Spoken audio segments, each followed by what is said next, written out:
basically do everything for you? GPS? Yeah, you just gotta push a couple buttons, but you get a little cramp in your fingers once in a while. Oh, just I bet. all the time. Yep. So We've been waiting for the last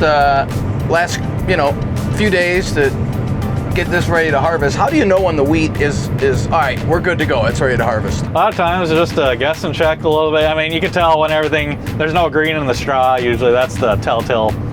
That'll let you know that you're ready to go. But a lot of times it's like we were out here last week, Thursday or Wednesday, Right. just to check it out. It was like 18% moisture, so What's the cutoff? 15? So 15, they don't like it over 15, honestly, at the elevator. So we try to get a 13.5 is like perfect, because then you don't get docked anything on the wheat, but sometimes you can't help it. So this is for seed production, so we got fans to dry down to 13.5 if we need to. So Well, that was one of my next questions. So what happens to this wheat after you harvest it? right, so yeah. We'll bring that right into a grain bin. We'll run the fans, dry it down, whatever, 13.5, like I said, and then eventually, like Peterson Farm Seed, that's what we're growing for. They'll take the seed and then it'll be used for seed production the next year. So it's all for seed production? Yeah. Okay. Absolutely. What else? Like most people think, they're harvesting wheat. Oh, that's going in my beer.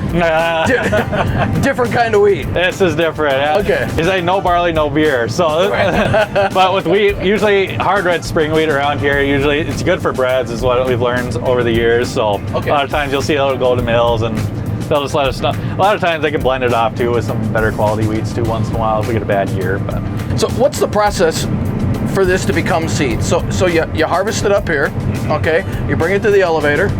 Yep. They dry it off even further, correct? Yep. And then they just use that for Peterson. Use that. They use it for seed. Yeah, and they'll just clean up all the stuff that's in the grain or whatever, and make sure it's good quality for using it for planting next year, pretty much. Okay.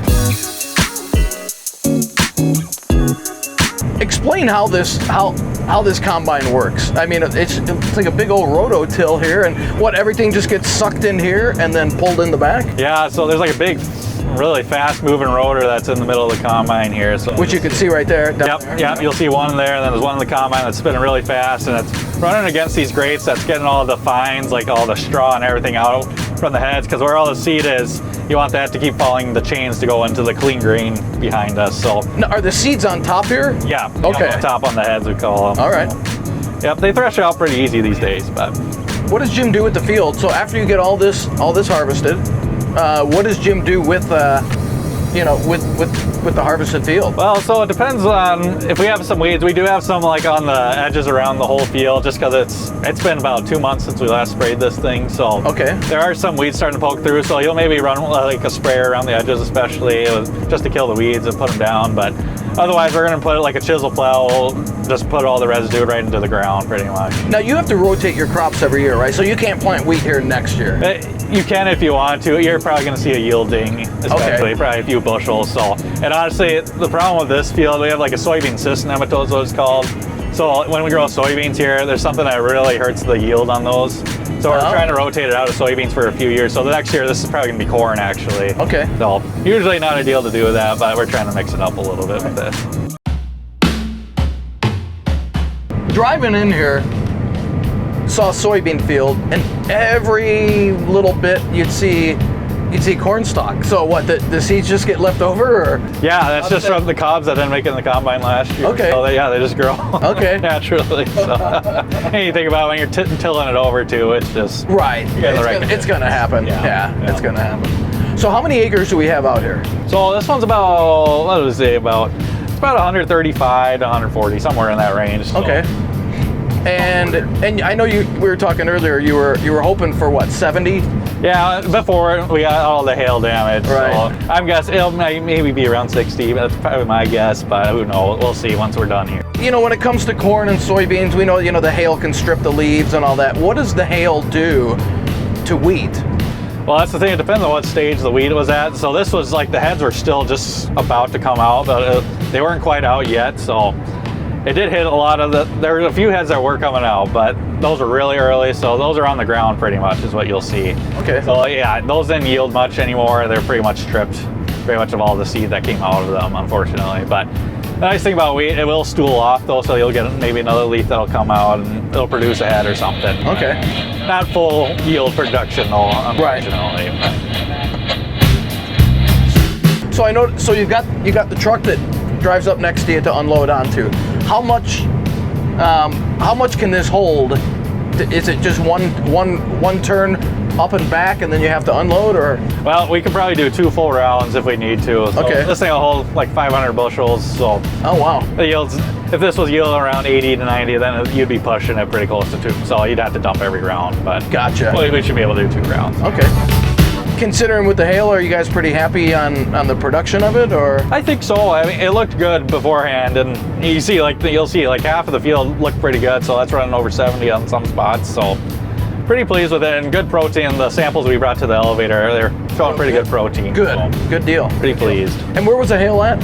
On the north end? Yeah, you'll see it's about the north half of this field, and it was so spotting. You'll see the fields around here too. It's pretty stripped over there on some of the bean fields. You'll see they're looking a little rough just from that hail. But.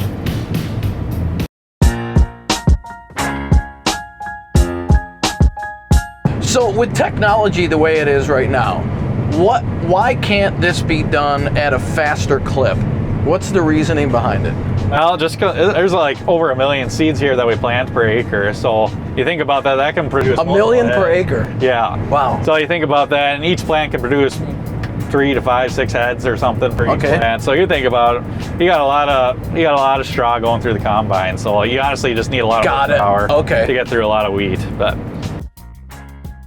Do you normally have music? Oh, you got to. Yeah, okay. I do. Yeah. All right, this has got to be boring if it's this quiet all damn day. We gotta listen to 1100 AM, you know. Yeah, of course. 970. There you go.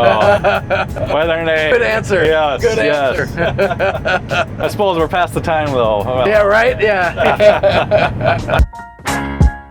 Oh man! So what do you do during off season? You know, after you get all this harvested, what do you do? I'll probably start preparing for next year. Yeah, a lot of planning, just figuring out what varieties you want to do on some of these fields, and figuring out crop rotations. Honestly, because you got a lot of options, and you know, with the way prices are right now, I don't know if people are going to do a lot of corn or not, just because that's been down for quite a while. So you got other options. So I mean, a lot of people might do beans on beans next year, and a lot of paperwork too. But. Right. What's your favorite thing to grow and harvest? I'm a sucker for corn. It's just fun to see all the bushels roll in all the time. Okay. And you get a lot more, there's a lot more happening too, because it's a lot more fast paced. You're not just sitting around for the truck to get full. Right. It's usually, you get back to the field, there's always a truck full, it seems like. So that's usually I'm a sucker for that. But. So how much is this piece of equipment? What does this run? Well, yeah, probably a new header is probably over 200,000. Just the header? Yeah, just the header. It's somewhere around there. And the new combine's over 700,000 now. So you're looking at $1 million. Pretty much, yeah. You're looking at $1 million on a combine. How long does a header last? Well, it depends. If you want to keep it up as long as you can, it can last a long time. Probably 20 seasons, honestly. Oh, okay. If you really wanted to. All right. You got to rebuild things like normal things. Yeah. It can last a long time if you need it. So 20 years from now, where do you see technology bringing this? Oh, boy. Hard to say? Hard to say. I mean, you know, they got the automatic tractors now and everything. What more could you do, right? I know. I'm always honestly, I think the most helpful part would be trucks. If those could drive themselves, that's always the pain is finding truck drivers. So right.